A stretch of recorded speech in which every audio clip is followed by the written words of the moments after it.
Hello, everybody. Welcome to CoinFund Q&A. Today we have Paul Walsh of Metacert.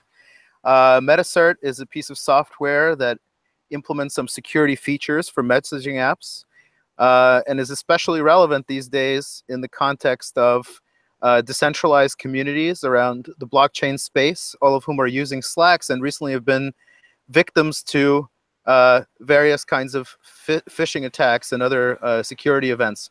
Paul, welcome. Thank you for joining. Do you want to tell us a little bit about yourself and how you came to work on Metacert? Yeah, sure. First of all, thanks, Jake. Appreciate being on the show. My background is I was the very first technical accounts manager and international beta coordinator hired by AOL outside the US during the mid-90s, during which time I was part of the team that launched AIM, AOL Instant Messenger, as well as other technologies like online games, internet radio.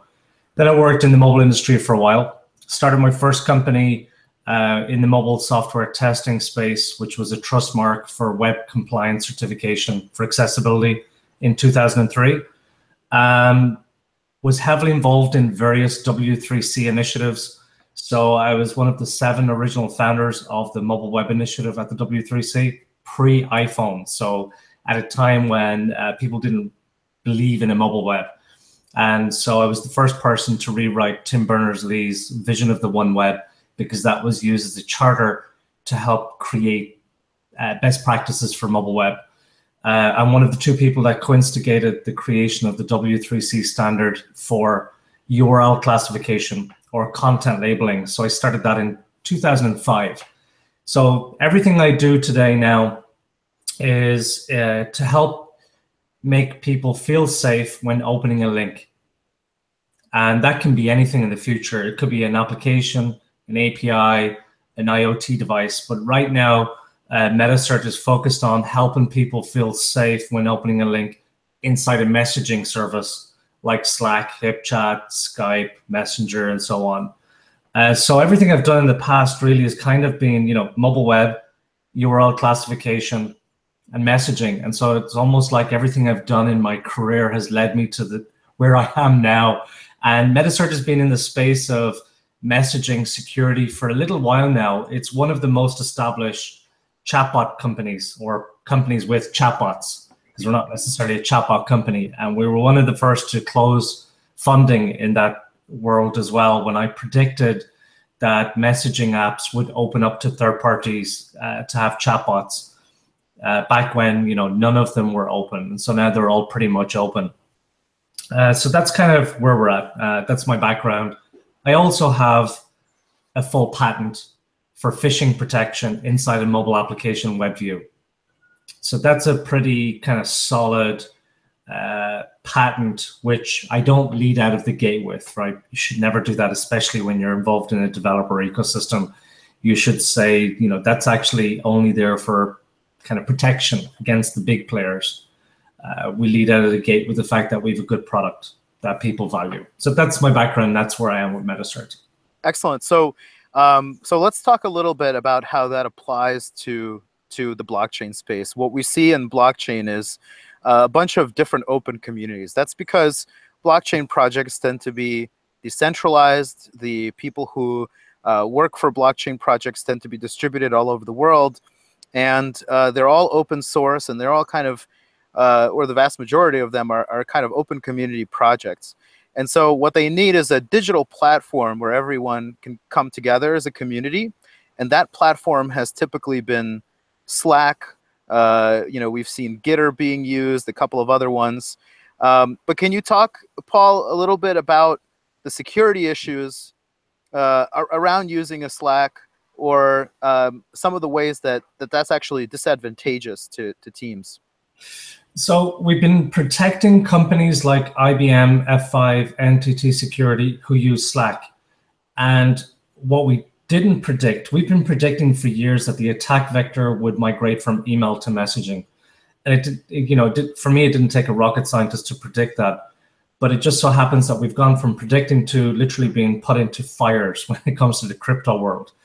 And the Metacert app that's live, it monitors and protects people inside public channels because of 2 reasons. One, I never predicted how people would use Slack to attack people with phishing attacks. And secondly, Slack didn't allow us to do what we can do now. So we've got a beta version that addresses the issues that are faced by investors and crypto community managers. And so to answer your question, the phishers are using the Slack bot reminder function, which is technically impossible, even for an account owner, to prevent anybody from using. So you cannot stop anybody from using the Slack bot reminder function to send a message to everybody in your community to say, we've got a special offer on, click on this link right now. You have 10 minutes to give us your private wallet address. So the Slack bot reminder is one. Another one is the Slack API, which was designed to allow companies to test and use different functions via the API. Again, it's technically impossible for you to stop that. And so Metacert's latest update, what it will do is it monitors every hyperlink that's sent via a Slackbot reminder, an API, or from an account directly, whether it's in a public channel, private channel, or direct message.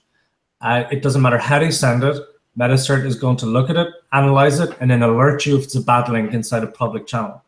We're doing things like, for example, it shouldn't matter what the link is if it's sent via the Slackbot reminder or through the API. So what we now can do is have a 0-second solution. And that basically means is it doesn't matter what link they send, we will automatically categorize it as a phishing attack, and the next release will automatically ban that user. So they won't be able to send a second attack. And then based on their email address, if they use that for another community, we'll be able to ban them in less than a second if Metacert is installed in there. Because this morning, just before this call, Jake, because Metacert is installed in so many different communities, I get to literally see all of these coordinated attacks. And I know they're coordinated because I wake up to my phone being alerted to phishing attacks happening right across the board, first thing Monday morning, PST time. And that really scares me and it stresses me. It really stresses me to no end this morning, because knowing that they've got the live version of Metacert, but once we go live with the beta version, I know that everybody who's sent that attack, and you know, it's literally tens of thousands of people, I know that I won't have to wake up worried about people losing their money, because at least they've been sent an alert by Metacert. So I just can't wait for that to go live. So Paul, can you give us an idea of, for example, how many Slacks Metacert currently oversees, and what is the level of attacks and frequency of attacks that you're seeing? So I named a few companies that are not crypto specific, and there's a lot of those. It's over 1,000 companies.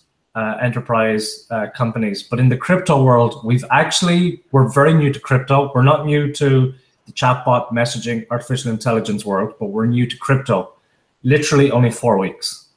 And so we have, I think it's about 35 communities right now. So it includes, well, yours is one, thank you very much, because it helps to educate ICO and token community managers.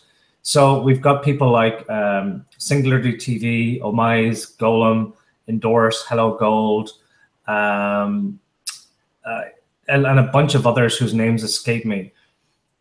We see in 4 weeks, we have analyzed over 100 million messages, which blew me away. I didn't realize it was that big. It's over 65,000 users, and I think it's about 65,000 alerts. I need to dig out the details. I've asked my architect to dig out the actual numbers, but it's every day. It's every hour of every day we see phishing attempts take place. And sometimes I will see people lose their money if Metacert is not installed in a community, for example, and they'll DM me and say, what can I do? I've just lost all my savings. And then I also see in live, I will see somebody say, I was going to click on that link if it wasn't for the alert.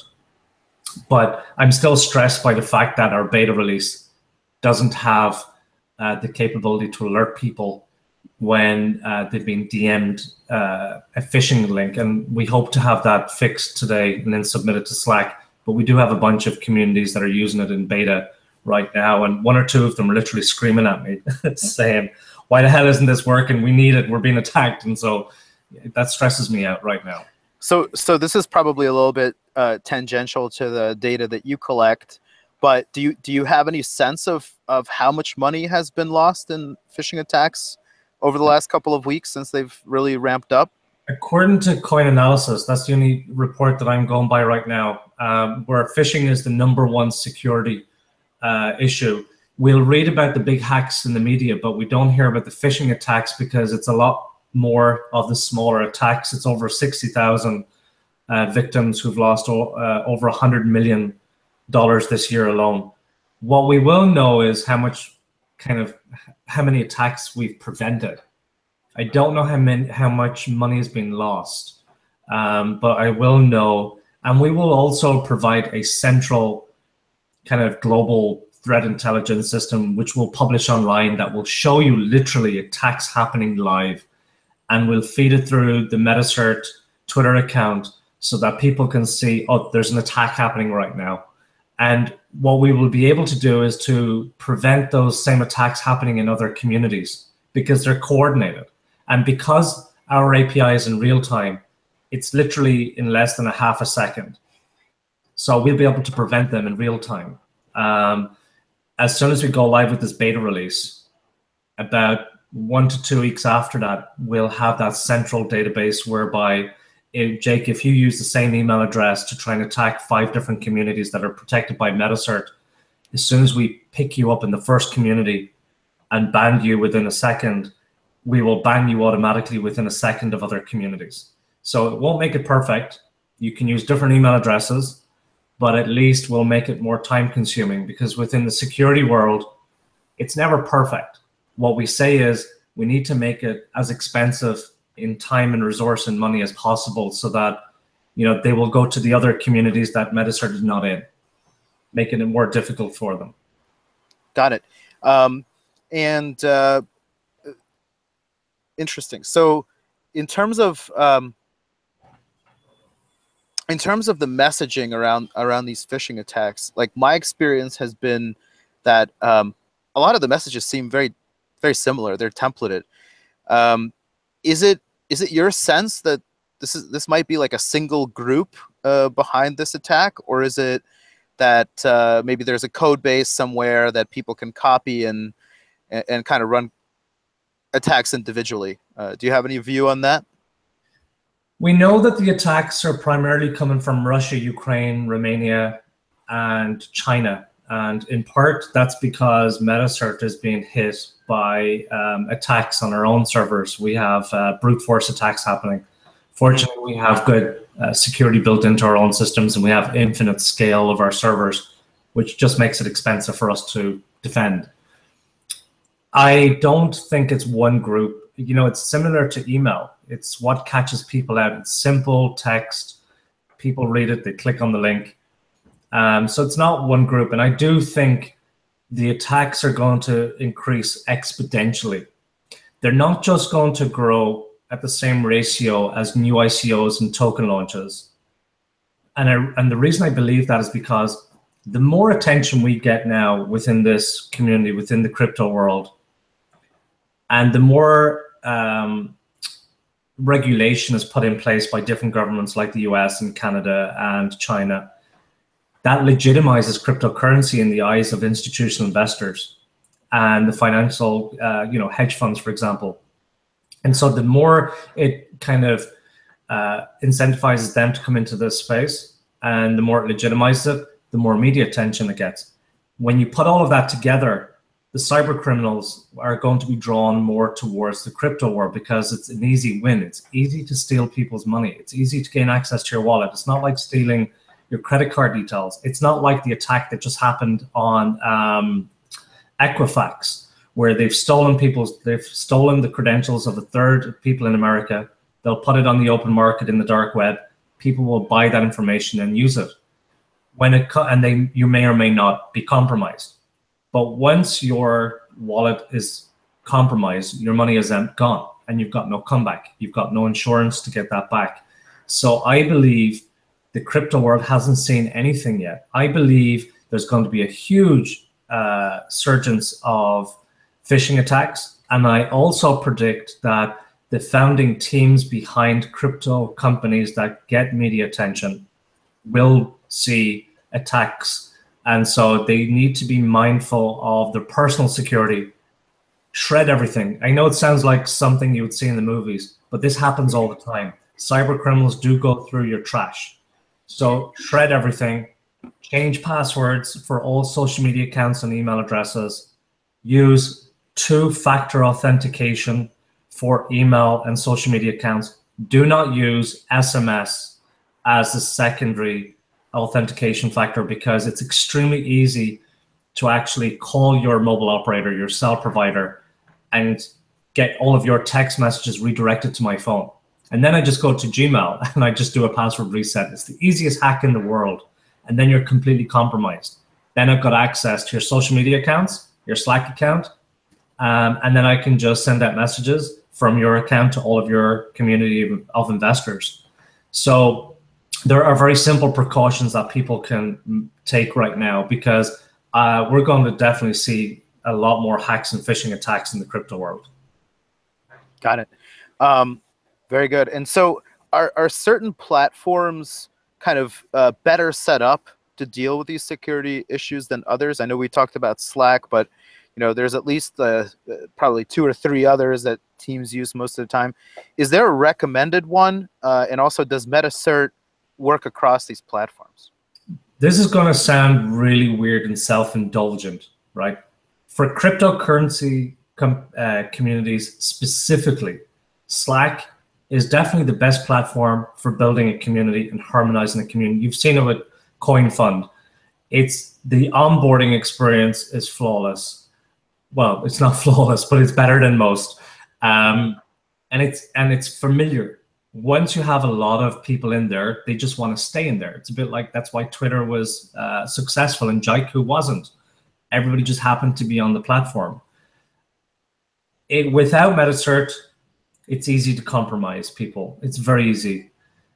But with Metacert, actually, it becomes by far the most secure platform, more secure than corporate email because of the fact it's analyzing links in real time and it's actually categorizing new phishing links as they come through Slack bot reminder and the API. They're automatically categorized because we know they're phishing attacks. And then we also have researchers from companies like Cisco and Proofpoint and others contributing to our own database through our own community. The other platforms, I don't recommend them only because it's very difficult to have a conversation with more than 3 people on Telegram, for example. But you need to use those platforms if only to engage with the culture in the geographies that don't use Slack. HipChat is a good platform. We do actually have security for HipChat. In fact, we have anti-spear phishing where you report a URL and it's immediately blacklisted just for your community or company. We do have a chatbot for Skype and Facebook Messenger, but my recommendation is Slack because it's very community driven, even though it wasn't designed for communities at the beginning. But with Metacert installed, it's actually far more safe than the other platforms that people are using. I do hear people changing their mind who were going to move away from Slack, and then once they install Metacert, it's a case of staying with Slack. Mm-hmm. Excellent. So can you tell us a little bit about how Metacert works, especially from the perspective of privacy, right? So I think this is an important issue for any Slack owner that installs this software, and the software is monitoring messages that are going in and out, potentially on non-public channels.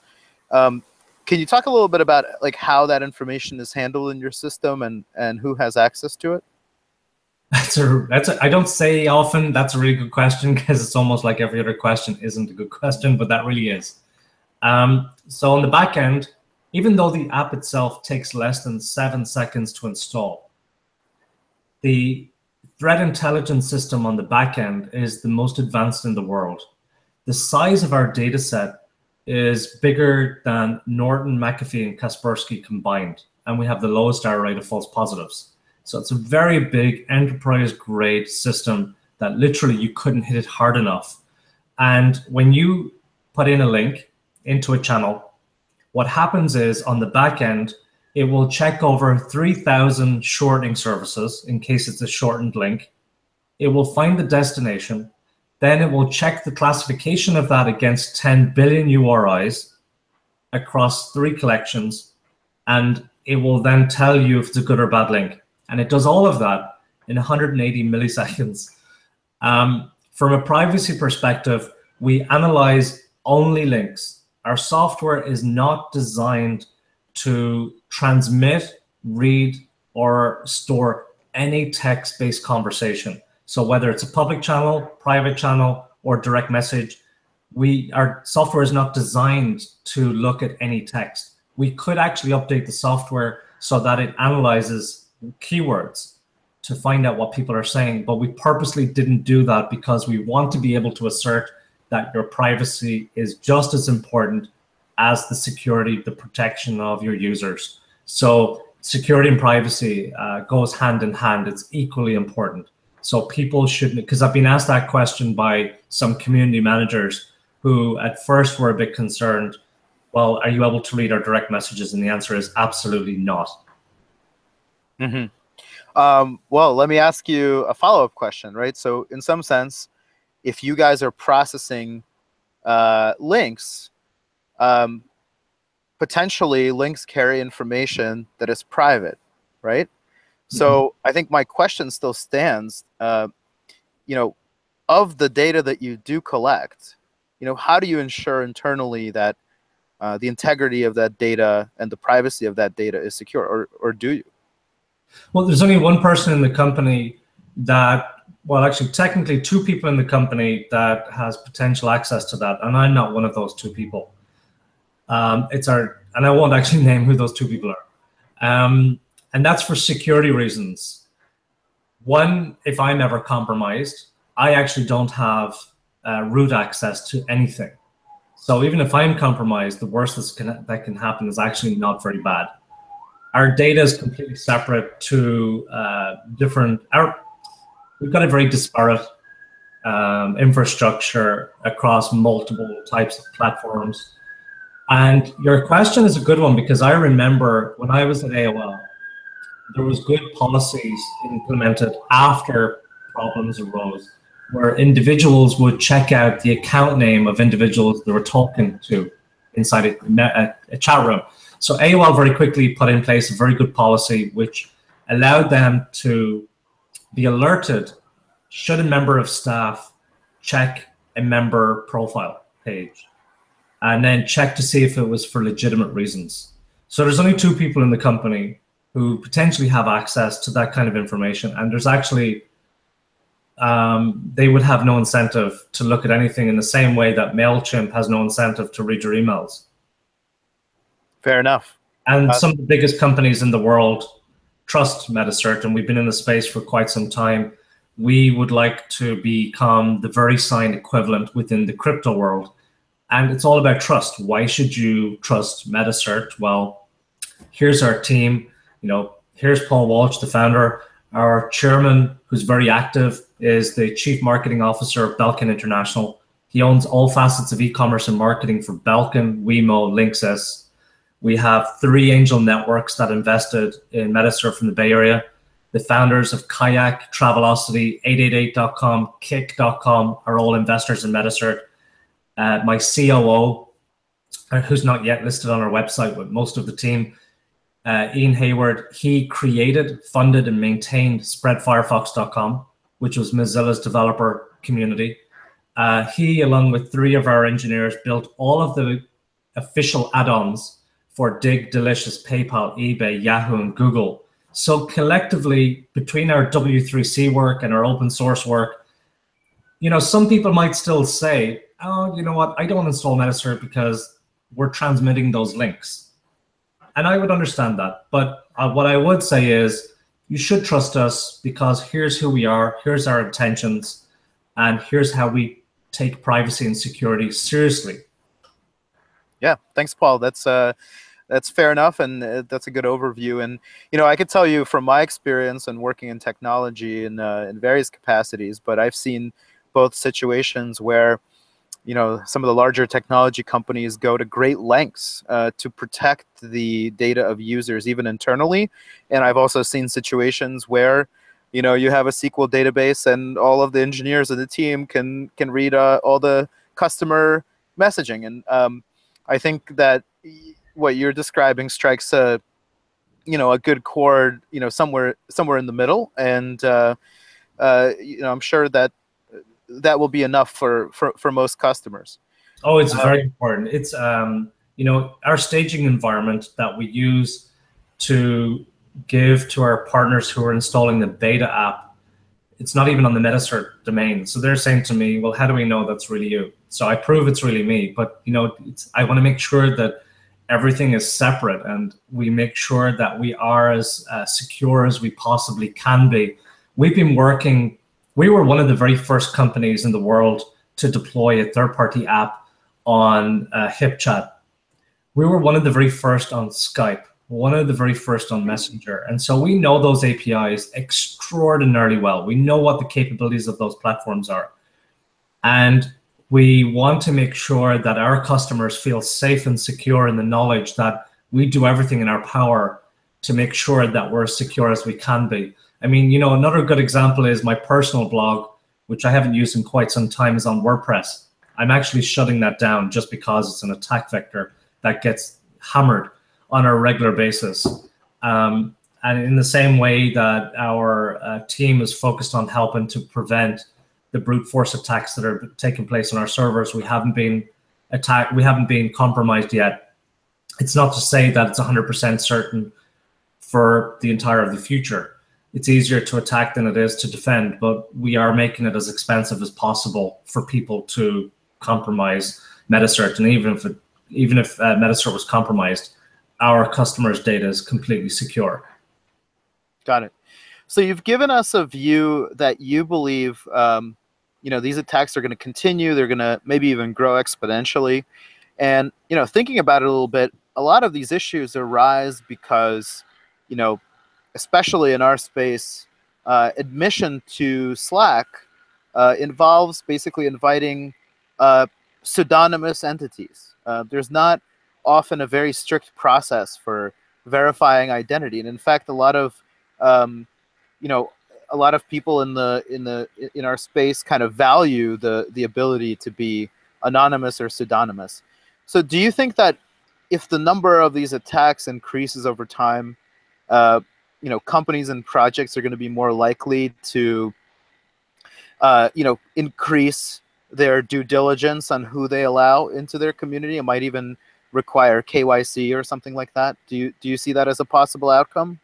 I think some communities will do that anyway. I don't think it'll happen right across the board, because to the community managers, the companies behind them, the good news is, and I'm not to pimp Metacert, the security in this aspect is actually quite advanced because we've been predicting it for such a long time. We're just playing catch up on the new features for Slack, specifically, and doubling down on that, and then coming out with some browser add-ons. What I do think is there's a need for verified wallet addresses. I know that people will want to be anonymous in a lot of cases, but I think there will be a need for a similar PayPal verified type account. And that's something we're looking at because more trust is needed. It's a very difficult thing to answer because there's a balance to be had. I noticed that a lot of the new Twitter followers that I have are, they might have 20 followers and they follow 510 people, right? But in the crypto world, they're quite influential when you look at their screen names and you kind of cross-reference the work and the commentary that they have, or you just look at their Twitter feed and you can tell that they're just very smart people in the crypto world. They don't care for the number of followers that they have on Twitter. So it's very difficult to even verify whether somebody is a legitimate person based on their social profiles, because they don't like to have that digital footprint. And I think that's important. I think we should keep that anonymous factor, because it's what blockchain is based on. We just have to find that balance of security and privacy and trust. It's a difficult balance to have. So I'm not entirely sure what the long-term answer is in regards to whether or not all communities will have some verification process. If they do that, it's going to put up a barrier. And but we do need to have more trust and security, because the less frequent people lose their savings, the more likely they are to invest more money in cryptocurrency, and the more likely they are to introduce their family and friends into cryptocurrency investments also. And so we'll see more money circulating as long as we see security being implemented and people trust their money being stored in a safe place. That's right, and I think, as you pointed out, cryptocurrency transactions are in a way much different and special than bank transactions, in the sense that they are not reversible. So once you lose this value to a hacker, there's really no way to get it back. Very cool. So do you see, how do you see Metacert sort of navigating these markets? Do you think that crypto communities might become your #1 customer? They absolutely have, and I'm really excited by it, Jake, because it's important to protect big companies because they concern themselves more about insider threats than external hacks. But what gets me out of bed is actually knowing full well that we are preventing individual people whose names I can see from losing their life savings. So rather than update all of the other platform apps that we have, and rather than continue to focus on the big enterprise customers, we have 100% double down on cryptocurrency, and specifically double down on Slack. Once this beta release is out, Slack will be the safest place in the world to communicate hyperlinks, absolutely. But then very quickly, we want to launch browser add-ons. We've already started the build of the browser add-ons. Again, the same engineers that brought you those other add-ons from Dig and Delicious and Google and so on. And those add-ons will block the malicious websites. But also we want to double down on our Slack app. So we introduce other features like classifying Ether wallet addresses, bad and good, and the ones we don't know about. So you get a green tick if it's a verified wallet address. You get a red alert or block message if it's a bad address. It's knowing to phish, and an amber if we don't know. So we're learning all the time. I'm learning all the time from the community managers and the moderators from Omise and Golem and Singular DTV and Hello Gold. They're telling me what their problems are, and we're very quickly trying to build that into the services. And so the answer to your question is absolutely. We would like to be the security brand that people think about when they think of cryptocurrency. And that starts with messaging and phishing, but it will go to other products and services that people really need to implement to keep them safe. Got it. Okay, cool. So for anyone who might be watching, where should they go to learn more about Metacert and find out more? I would say go to metacert.com. Also, they can use Twitter to ask people what they think of Metacert. It seems to be, I really hate the SaaS B2B enterprise model. It's not something that I'm used to, quite honestly. So I'm really delighted because I've helped to develop a number of developer ecosystems. And I love nothing more than to get those cynical people, developers, say to me, well, why the hell should we trust you? Why are you doing this? Why is your database not decentralized? Asking me all these great questions. And then over time, converting them to say, I really love this. Because when that happens, they tell other people. For every 1 or 2 ICO or token communities we bring on board, they tell 1 or 2 others. And that is very exciting to me. So I would say metacert.com for sure, but also just ask other people and see what they think, for good, bad, or indifferent, because I want the negative feedback too, so we can just improve how we communicate, how we engage, or just improve the products. Fantastic. And obviously, this is a paid product. Do you want to talk a little bit about the pricing structure? Yeah, we got the pricing wrong, I think 2 or 3 times. So we just absolutely slashed it. It's ridiculous. If you go to the website, you can see small team, growing teams, and cryptocurrencies. It's a fraction of the price because I want the price to not be part of the conversation. But at the same time, I didn't want people to install this massive enterprise-grade security solution for free because they wouldn't value it. And also, we need to make it sustain. We need to sustain the business. It ranges from $25 up to $175 for 10,000 members in your community, and anything above 10,000, it's a fraction above $175. Truth be told, so we don't want that to be. And we also have free tools for investors to use. We've got a Slack chatbot and a Messenger chatbot. It takes 5 seconds. You add it as a contact. You paste in a link, and it tells you if it's dangerous or not. They're free tools. So while we have some tools that are paid, we have other tools that are free.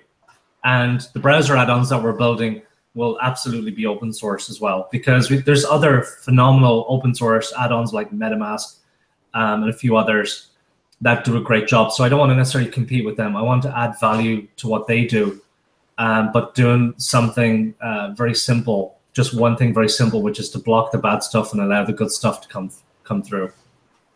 All right, fantastic. Paul, thank you for telling us about Metacert and giving your opinions on the security in the space. Is there any thought you'd like to leave us with today? Yeah, I seem to be commenting a lot these days on non-security things as well. I used to be a prolific blogger in the early days, and I've started to find my feet again on Medium, and I'm enjoying that. So I'm talking a lot about the importance for ethics and best practices for ICOs and token launches, just generally speaking. And I think it's important to kind of revisit how these companies actually encourage or educate investors as to why they should invest. I don't know who came up with the idea to use a white paper that talks only about blockchain. It needs to go back to the basics. It needs to look like and read like an investor deck, but at the same time, add the additional blockchain type stuff, in very simple terms, very simple English, because I've been asked by 6 different companies now if I'd be an advisor. And I haven't said yes yet because I need to be very careful about where my name is attached, because people are going to make assumptions about the security and integrity and trust, because it's all kind of interlinked, even though it shouldn't be. It's all interlinked. And I need to ask them the question, well, what is the very simple problem you're solving? How do you solve it? What's the tech? What's the product? And then, kind of down the road, oh, and by the way, who's the team? That's the most important. So I'd like to see more of that go into white papers. Dumb it down, make it easy for people to understand. What is the problem? What is the solution? How do you address it? And then how is it applied to the blockchain? Why is the blockchain involved in this solution? Got it. Well, thank you very much, Paul. Anyone who's watching, check out metacert.com, especially if you run an open community on Slack, and check out some of the free open source tools coming out from Metacert as well. Thanks for joining again, and I hope everyone has a nice rest of the week. Thanks, Jake. All right. Thanks, Paul. Take care. Pleasure. Cheers, buddy. Cheers.